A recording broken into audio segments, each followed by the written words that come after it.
හෙල්ලෝ friends ඉතින් යාළුවෝ සාදරයෙන් ආදරයෙන් පිළිගන්නවා SLDලා ආඩියෝ ඇන්ඩ් ක්‍රියේෂන්ස් YouTube channel එකට. ඉතින් අද අපි ඔයාලට මේ වීඩියෝ එකෙන් කියලා දෙන්න බලාපොරොත්තු වෙන්නේ කොහොමද Thinkpad එක වැඩ ගන්න කියලා. අද අපි මේ වීඩියෝ එකේදී කියලා දෙනවා Thinkpad එක හදලා තියෙන්නේ මොකටද? Thinkpad එකෙන් කොහොමද ප්‍රෝග්‍රෑම් කරන්නේ? Thinkpad එකෙන් කොහොමද ප්‍රොජෙක්ට් එකක් කරන්නේ සහ Thinkpad එකේ full explanation එක අද අපි කරනවා. ඉතින් වැඩි කතා නැතුව යමු අද වෙන වීඩියෝ එක බලන්න. මේ SLDලා Arduino and Creations.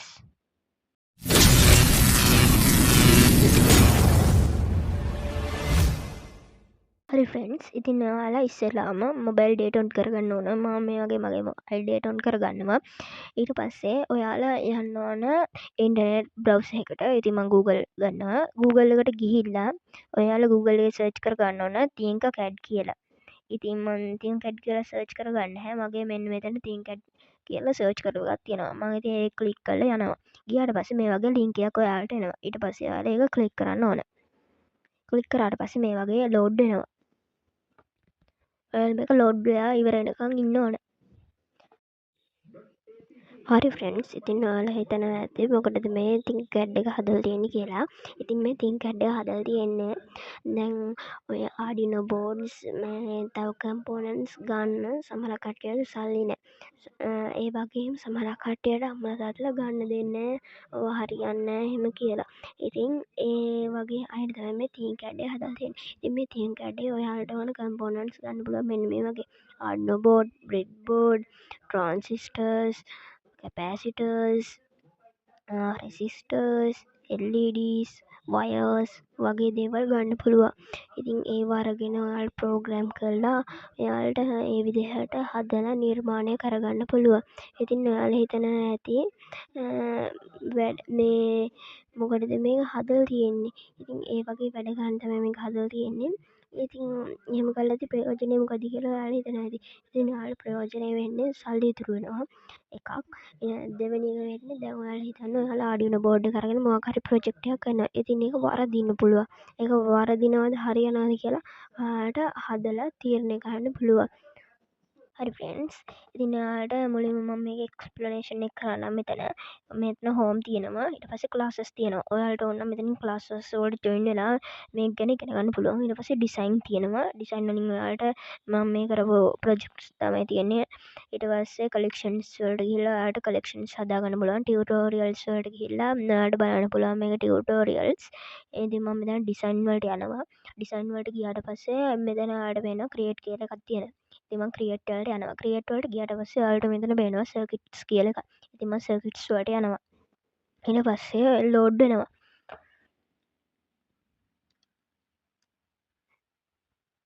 ලෝඩ් වෙලා ඔයාලට මෙන්න මේ වගේ ඉන්ටර්ෆේස් එකක් එනවා. ඉතින් මම ඔයාලට මේකේ එක්ස්ප්ලනේෂන් එක ගන්න ඉස්සෙල්ලාම බ්‍රෙඩ් බෝඩ් එක ගන්නවා. හරි ෆ්‍රෙන්ඩ්ස් මේ වගේ බ්‍රෙඩ් බෝඩ් එකක් ගන්නවා. ඔයාලට මේ බ්‍රෙඩ් බෝඩ් එක ගැන දන්නේ නැත්නම් මේ බ්‍රෙඩ් බෝඩ් එක කියන්නේ මොකද්ද කියලා දන්නේ නැත්නම් මේ උඩින් පෙන්න කාඩ් එක ක්ලික් කරලා ගිහිල්ලා මම කරව බ්‍රෙඩ් බෝඩ් එකේ ටියුටෝරියල් එක බලන්න පුළුවන්. හරි ෆ්‍රෙන්ඩ්ස් ඉතින් ඔයාලට මම පෙන්නන්නම් මෙන්න මෙහෙම මම මේ විදිහට වයර් එකක් අරගෙන මේ වගේ මේ සෙට් කරනවා. ඉතින් ඔයාලට පේනවා මෙතන ඩස්බින් එකක් වගේ අයිකන් එකක් තියෙනවා. ඉතින් මම ඒක ක්ලික් කරනවා. ක්ලික් කරපු ගමන් අර සිලෙක්ට් වෙලා තිබ්බ වයර් එක නැති වෙලා යනවා. මම ඔයාලට තව දෙයක් පෙන්නන්නම්. මෙහෙම වයර් එකක්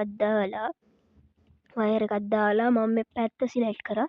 ඔයාලට පේනවා මෙතන ඩස්බින් එක නැති වෙලා යනවා. ඉතින් ආයි මේක දුන්නොත් මේ වගේ බ්‍රෙඩ් බෝඩ් එකක් තවත් ගන්න පුළුවන් අපිට. ඉතින් මම මේක ඩිලීට් කරනවා. ඔයාලට පේනවා ඇති මේ සිලෙක්ට් කරපු එකක් විතරයි අපිට ඩිලීට් කරන්න පුළුවන්. ඉතින් මම මේ වයර් එක සිලෙක්ට් කරලා මෙතනින් ඩිලීට් දෙනවා.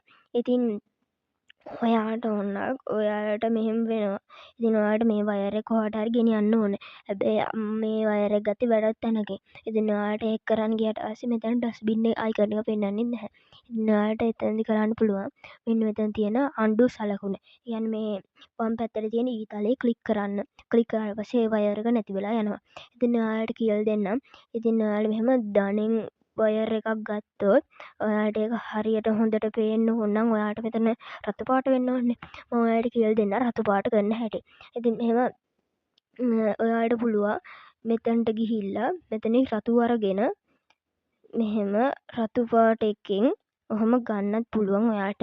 හැබැයි ඔයාලට මම දෙයක් කියලා දෙන්නම්. ඔයාලා මෙහෙම දැන් මම කළු පාට එකේ ඉඳලා රතු පාට ගන්නවා. රතු පාට අරගෙන එහෙම ක්ලික් කරලා මේ වගේ ක්ලික් කරලා මෙතනින් ගිහිල්ලා බ්ලැක් දුන්නොත් ඒක බ්ලැක් කලර් වෙනවා. ඉතින් ඔයාලට පුළුවන් මෙතනින් මේ වගේ ඕන විදිහක් ගන්න. මේ නෝමල් තියෙනවා, මේ හුකප් තියෙනවා. ඉතින් මේ වගේ එක එකව තියෙනවා. ඉතින් ඔයාලට එතනින් ගන්න පුළුවන්. ඒවා අරගෙන මේ ලයින්ස් එහෙම වෙනස් කරගන්න පුළුවන්. ඉතින් මම ඔයාලට පෙන්නන්නම්. මෙන්න මෙතන තියෙන අයිකන් එක ගන්න ඕන නම් ඉතින් ඔයාලට මෙතන බ්‍රෙඩ් බෝඩ් එකේ පැත්තෙන් ක්ලික් කරන්න ඕන. පැත්තෙන් ක්ලික් කරාට පස්සේ මෙන්න මෙතන තියෙන අයිකන් එක එකපාරක් දුන්නාම මේ වගේ කැරකෙනවා. ඉතින් මේ වගේ එක දිගට දෙන්න. ඒ දුන්නාට පස්සේ ඔයාලට පුළුවන් මේ විදිහට කරකවා ගන්න.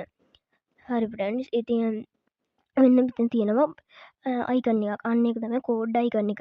ඉතින් මේක දුන්නට පස්සේ ඔයාලට පේනවා no programmable components in this circuit කියලා. ඉතින් ඒ කියන්නේ මේකේ ප්‍රෝග්‍රෑම් කරන්න පුළුවන් සර්කිට් එකක් දීලා නැහැ කියලා.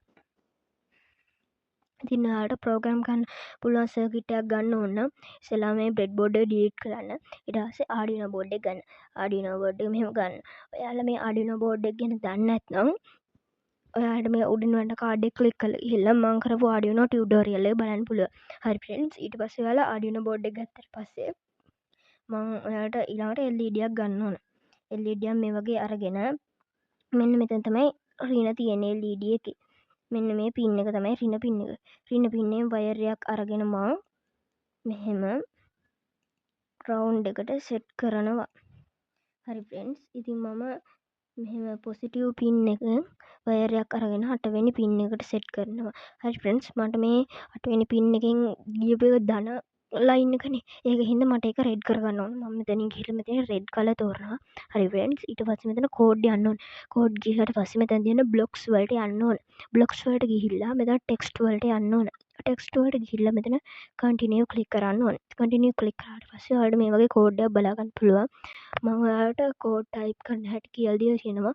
ඉතින් මම මෙතනින් ඔයාලට මේ ටික කපාගෙන ඔයාලට මෙතන පින් මෝඩ් කියන එකට දාගන්නවා 8. ඊට පස්සේ මෙතන LED බටන් කියලා තියෙන එකට දාගන්න. මෙතනට මම 8 දාගන්නවා.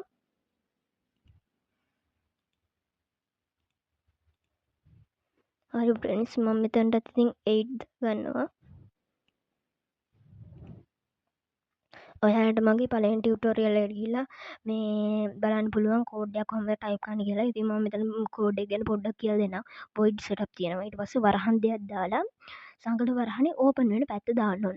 ඊට පස්සේ ඔයාලා මෙතන ටයිප් කරගන්න ඕන pin mode කියලා. හැබැයි ඔයාලා pin mode කියලා ටයිප් කරගද්දි M අකුර කැපිටල් වෙන්න ඕන. ඒක අනිවාර්යයි. ඊට පස්සේ බ්‍රැකට් එකක් දාලා 8 වෙනි පින් එක. අපි මේක සෙට් කරේ 8 වෙනි පින් එකනේ පොසිටිව් කරන්ට. 8 වෙනි පින් එක දාලා output දාන්න ඕන. output දාද්දි ඔක්කොම අකුරු කැපිටල් වෙනවා. ඊට පස්සේ බ්‍රැකට් එක වහන්න ඕන. ඊට පස්සේ සෙමිකෝලන් එක දාලා සංගල වරහනේ වැහෙන පැත්ත දාන්න ඕන. ඊට පස්සේ void loop වරහන් දෙකක් දාලා අයි සංගල වරහනේ ඇරෙන පැත්ත දාලා මෙතන ඩිජිටල් රයිට් කෑද්දි W අකුර කැපිටල් වෙනවා. ඊට පස්සේ 8 වෙනි පින් එක high. ඊට පස්සේ delay කොච්චර වෙලාවක් දැල්විලා තියෙන්න ඕනද? මේ මෙතන 1000 කියන්නේ 1 මිනිත්තුවයි. ඉතින් මෙතන ඩිජිටල් රයිට් 8 වෙනි පින් එක කොච්චර වෙලාවක් නිවිලා තියෙන්න ඕනද? ඒකටත් තප්පරයි. හරි ෆ්‍රෙන්ඩ්ස්. ඔයාලා හිතනවා ඇති දැන් මේක කොහොමද මේ ස්ටාර්ට් කරන්නේ කියලා. ඔයාලට පේනවා ඇති මෙතන ස්ටාර්ට් සිමුලේෂන් කියලා එකක් තියෙනවා. අන්න ඒක ක්ලික් කරන්න ඕන. ඊට පස්සේ ලෝඩ් වෙනවා. ලෝඩ් වුණාට පස්සේ මෙතන බල්බ් එක පත්තු වෙනවා. තප්පරයක් ඉන්නවා නිවෙනවා. තප්පරයක් ඉන්නවා ආයි පත්තු වෙනවා. ඔයාලට පේනවා ඇති මෙතන Arduino board එකේ ඩේන්ජර් සයින් එකක් පෙන්නනවා. ඉතින් ඒකෙන් පෙන්නන්නේ මේ බල්බ් එක පිච් වෙන්න පුළුවන් කියලා. ඉතින් මම මේක ඕෆ් කරගන්නවා. ඔයාලට කියලා දෙන්නම් එහෙම පෙන්වන්නේ මොකද කියලා. ඉතින් ඒක පෙන්වන එකට ඔයාලට කරන්න පුළුවන් දෙයක් තියෙනවා. මෙතන ඉස්සෙල්ලාම වයර් එක ඩිලීට් කරන්න ඕන. ඩිලීට් කරලා රෙසිස්ටර් එකක් ගන්න ඕන. මේ වගේ රෙසිස්ටර් එකක් අරලා දැනට සෙට් කරලා රෙසිස්ටන්ස් එක අපි 230යි ඕම් වලට දාගන්න ඕන. ඕම් සලකුණ තමයි මෙන්න මෙතන තියෙන්නේ. මේ ඕම් සලකුණ දාගෙන මෙන්න මෙතනින් ආයිත් ධන වයර් එකක් අරගෙන අපි 8 වෙනි පින් එකට සෙට් කරනවා. හරි. ඉතින් අපි කෝඩ් එක රන් කරලා බලමු. හරි ෆ්‍රෙන්ඩ්ස්. ඔයාලට පේනවා ඇති තප්පරයක් පත්තු වෙලා තියෙනවා, නිවිල තප්පරයක් ඉන්නවා. තප්පරයක් පත්තු වෙලා තියෙනවා, නිවිල තප්පරයක් තියෙනවා. ඉතින් මම මේ වීඩියෝෙන් කතා කරන්න බලාපොරොත්තු වෙන්නේ මේ දේවල් ගැන තමයි. ඉතින් ඔයාලට මේ හොඳ වීඩියක් කියල හිතනවනම් ලයික් කල්ල කමෙන්ට් කල ෂයා කරන්න. ඉතින් ඔයාලට ඊළඟට ඕන වීඩිය එක පල්ලහැන් කමෙන්ට් එකක් දාලා මට කියන්න. මං ඒවට බලලා ඔයාලේ කැමැත්ත අනුව මං ඊළඟ වීඩියෝ එක ගේන්න බලාපොරොත්තු වෙනවා. එහෙනම් ෆ්‍රෙන්ඩ්ස් අපි තවත් අලුත් වීඩියෝ එකකින් හම්බෙමු. ගුඩ් බයි.